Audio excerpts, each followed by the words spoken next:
Sudan is moving towards a civil war as violence rises in the capital. Two rival generals and their armies are fighting for control in the city of Khartoum, and the battle is spreading across the country. $3 billion in aid is needed to help Sudan's refugee crisis. Around 1 million people have been displaced after intense fighting broke out a month ago. So let me get you up to speed on what's happening here, and show you how Sudan's location here near the Suez Canal in the Horn of Africa makes it geopolitically important, which is one reason why faraway countries are watching this conflict and preparing to get involved, to secure their interests and to influence the next chapter of this country's history. Fighting broke out in Sudan in mid-April. We've seen it on the streets and in the sky. Daring evacuation of the American embassy in Sudan. More than 400 people have died, close to 4,000 wounded. And a watching world is asking, what's happening in Sudan? Before we dive into this story, which I'm very excited to share with you, I need to thank the sponsor of today's video, which is a service I have been using a lot lately. It is called Incogni, and it is a game changer. For years, I have been in a war with data brokers. Data brokers are companies that you don't know anything about, you've never heard of, but they operate behind the scenes and they know a lot about you and me. They make a business out of scrubbing the internet for information about us, and then they sell that information to corporations who then use that information to market to us. Data brokers are the reason that my phone is always getting spammed. Data brokers are the reason that my email inbox is a nightmare. Data brokers are the reason that my mailbox is full of junk mail. I feel so violated by all of this, and I want to be done with it. And that's what Incogni does. Incogni understands how the whole data broker world works. It's intentionally very opaque.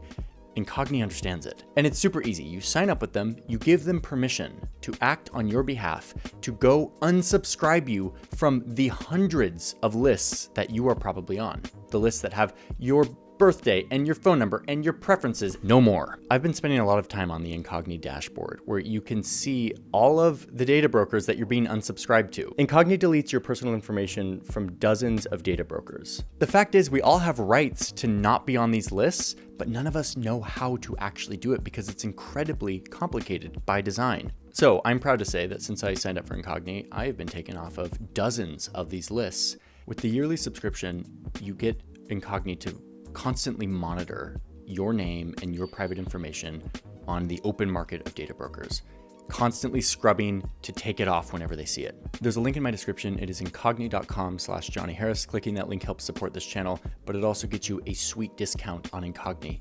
60% off when you sign up using that link. With the annual plan, they're constantly monitoring to make sure that your name doesn't make it back on these lists.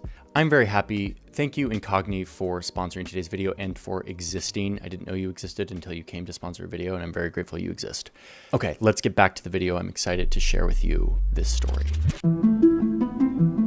Sudan has been in conflict since its founding, with the first civil war starting a year before they gained independence from the British. Yes, the country's independence had just been officially recognized by Britain and Egypt. The fighting has often been between the North and the South, fighting over control, over representation. And because Sudan has oil and gold, these conflicts have always attracted outsiders looking to support the side that would serve their interests. The conflict today has a lot to do with the actions of one man, Omar al-Bashir,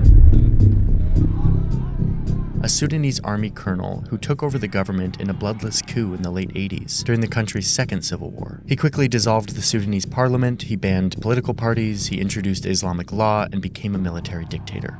And in order to secure his power and fend off opposition, he assembled a group of militias here in the west of the country to make his own personal military force. This military force was led by a commander nicknamed Hemeti. So by the early 2000s, Sudan's dictator commands two armies, the Sudanese Armed Forces, but also this special unit of loyal fighters that he assembled from these militias. He uses this force to stamp out whoever he needs to in order to stay in power, especially over here in the Darfur region, where non-Arab groups felt neglected by the government and wanted to break away. But al-Bashir uses his special military force to massacre these rebels, leading to the mass murder of hundreds of thousands and displacing millions of people in the process.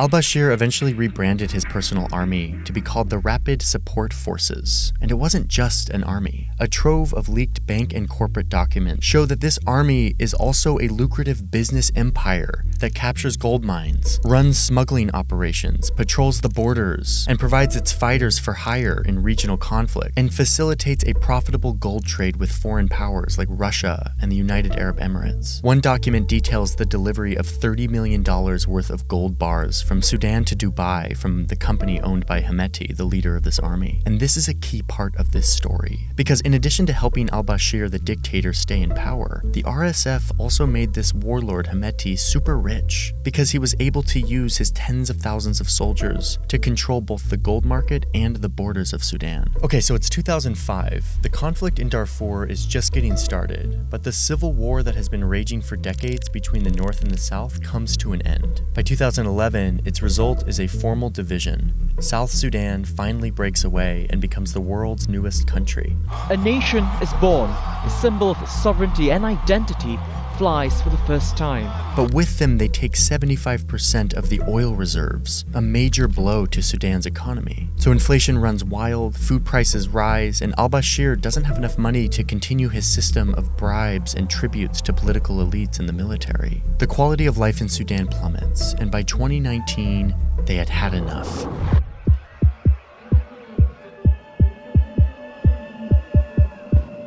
All over the country, the people take to the streets and protest their dictator, demanding democracy. The Sudanese army and the RSF, these two separate military organizations, both see what's coming. They team up and overthrow al-Bashir, sending him to prison and taking over the government.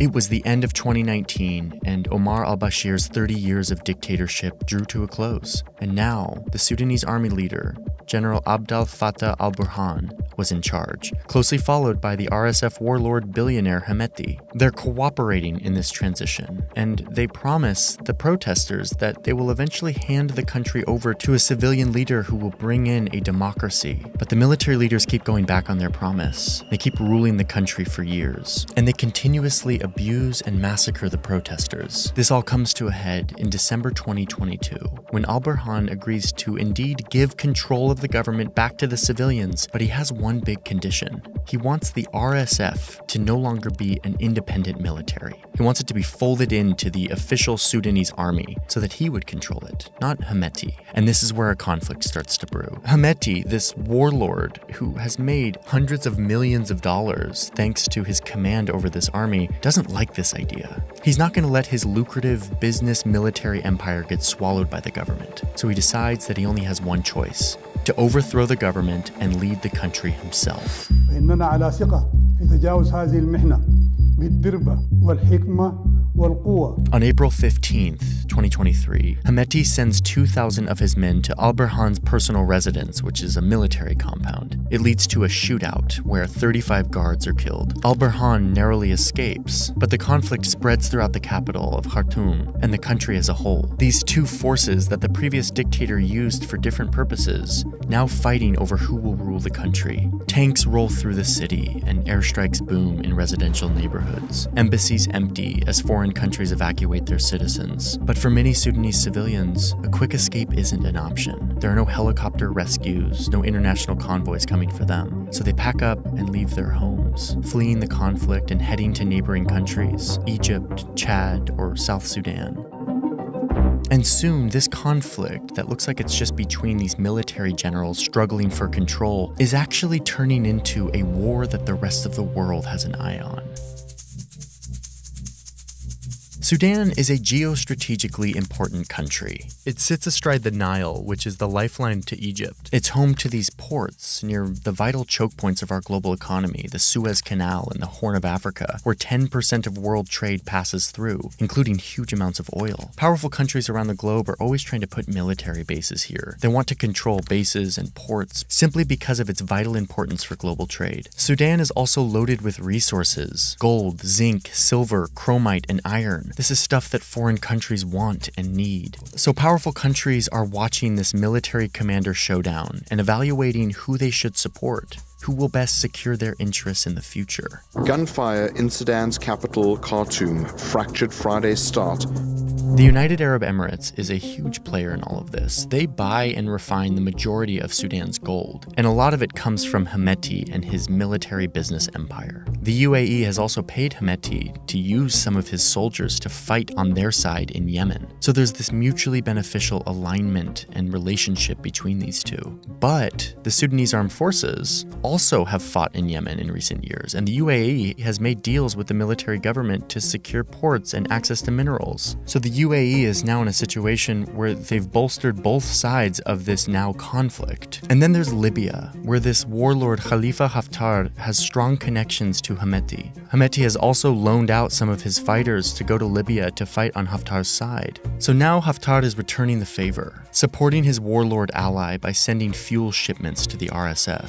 Haftar is really important in all of this because if other countries like the UAE do decide to send money or weapons to Hemeti, they can use Haftar and his network as the middleman. In fact, this is already happening. Haftar is already working as a middleman to transfer supplies and weapons to the RSF on behalf of Russia. Yes, Russia is already here, in the form of the private military called the Wagner Group. They've been in Sudan for years, supplying training for the RSF in exchange for getting in on the lucrative gold trade in Sudan. And while Russia has also worked with the Sudanese army in the past, a recent CNN investigation shows that Russia is sending significant support for the RSF, implying that they've chosen a side in this conflict. But there doesn't seem to be any real loyalty here. Russia will likely shift to favor any leader who will likely win in this, who will support Russian interests and in facilitating their goal to eventually build a naval base here in the Red Sea. And then you've got the neighbor to the north, Egypt, who has to walk a fine line in how they support this conflict. Egypt more naturally aligns with the government and the military of Sudan, but they can't publicly be against the RSF. They can't choose a side quite yet. That's because the Egyptian economy is in trouble. Their currency has lost over half its value, and they've been asking for help from the UAE, who has sent them $100 billion in cash and other aid since 2013. It would be unwise for Egypt to be on the opposite side of the UAE on this. Their economy depends on them, so they're maintaining a mostly neutral stance for now. Ethiopia and Eritrea are both, for now, neutral, though Ethiopia has invited General al-Burhan to visit in recent months, and Eritrea invited his enemy Hemeti for a visit as well, signaling that they may land on opposite sides in the future of this conflict. Meanwhile, Saudi Arabia and the United States are offering to act as mediators, hoping for a peaceful resolution. And some are looking to China, who recently negotiated a deal with Saudi Arabia and Iran. China might use this as another moment to flex its new diplomatic muscles and broker a peace in Sudan. This conflict between two generals is more than it appears. It has the potential to spiral into a full-on proxy war, both by regional partners who bear the brunt of this conflict, but also foreign powers who care much more about securing their own interests than the devastating human effects of the conflict they are fueling. And worse, in Sudan, we see a conflict where the main players, these two generals, are both incentivized to keep playing the same game that the once dictator Omar al-Bashir designed, where a broken system delivers power and riches to a few at the top, incentivizing them to keep this system divided and broken, just as al-Bashir designed it. And in the process, killing the momentum of the budding democracy movement in Sudan. This protest movement that successfully took out the dictator, and this movement that was good for the people, has once again been snatched away by a greedy few, and there seems to be no end in sight.